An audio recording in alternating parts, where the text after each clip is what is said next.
कुछ सूत्र हैं, जैसे एकेन ध्यानम, ध्यान करते समय, जप करते समय, पूजा करते समय, सेवा करते समय, भगवत प्राप्ति के कार्य करते समय अकेला ही होना चाहिए मानव को। और ध्यान करने बैठो, दो बैठ जाओ, ध्यान कर ही नहीं पाओगे। बैठा के देख लो, एक बार एक कमरे में दो लोगों को ध्यान में बैठा दो, थोड़ी देर ध्यान करेंगे, उसके बाद एक दूसरे को देख के हंसने लग जाएंगे, एक दूसरे को नोचेंगे, एक दूसरे को ऊपर कुछ ना कुछ करेंगे। ध्यान एकांत में ही होता है। भगवत संबंधी, भगवत प्राप्ति के जितने भी कार्य हैं उनके लिए एकांत आवश्यक है। और फिर कहते हैं शास्त्र की द्वाभ्याम पठनम, पढ़ाई करते समय दो होने चाहिए, एक दूसरे को सुनाएंगे, एक दूसरे का सुनेंगे, एक दूसरे को बताएंगे, एक दूसरे से पूछेंगे।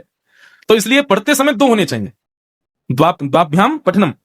और त्रिभिर्गमनम, किसी सफर पर जाना है तो तीन जाओ, पर न गच्छ ब्राह्मण त्रयम, ब्राह्मणों को तीन नहीं जाना चाहिए। ब्राह्मण या तो दो ही जाएं या चार जाएं। तीन ब्राह्मण गए तो फिर जिस कार्य के लिए गए हैं वो विफल होकर ही लौटेंगे, या फिर बीच में लड़ मरेंगे तीनों। इसलिए चार जाने चाहिए। लेकिन ब्राह्मण इतर कोई भी जावे तो सफर पर सदा प्रयास करो दो नहीं जाएं, तीन जाएं।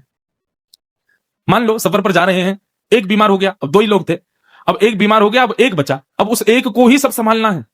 उसको डॉक्टर को ले जाना है, अपना जहां गए हैं वहां सब व्यवस्था भी देखनी है, उसके पास भी एक व्यक्ति रहना जरूरी है, तो कैसे चले। इसलिए शास्त्र क्या करी कि जब किसी सफर पर जाओ तो ब्राह्मणों को तो चाहिए चार जाओ, लेकिन अन्य कोई है तो तीन जा सकते हैं। तो त्रिभिर गमनम। और कोई भी कार्य कर रहे हो, कोई भी सेवा कर रहे हो, कोई भी व्यवस्था कर रहे हो, तो चतुर्भिः कार्यम, चार लोग होने चाहिए कम से कम।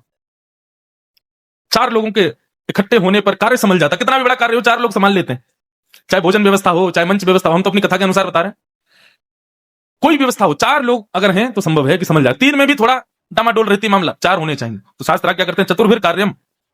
और फिर कहते हैं बहुत सुंदर बात, बोले पंच भी रणम, अगर चार से पांच हो गए तो फिर रण होगा, लड़ाई हो जाएगी, युद्ध हो जाएगा सबके अंदर, लड़ मरेंगे, एक दूसरे को खींच के फेंकेंगे। इसलिए ये कुछ नियम शास्त्रों ने बताए। एकम ध्यानम, द्वाभ्याम पठनम, त्रिभिर गमनम, चतुर्भिः कार्यम और पंचभी रणम। इसमें हमारे लिए जो उपयोग, वैसे सारे उपयोगी हैं, पर प्रथम सबसे पहले एकम ध्यानम। चाहे ध्यान हो, चाहे भक्ति पथ हो, चाहे ज्ञान पथ हो, चाहे भगवत मार्ग हो, इस पर जब चलो तब ये मत सोचो कि आप सबके सहारे चल दोगे, आपको अकेले ही चलना पड़ेगा।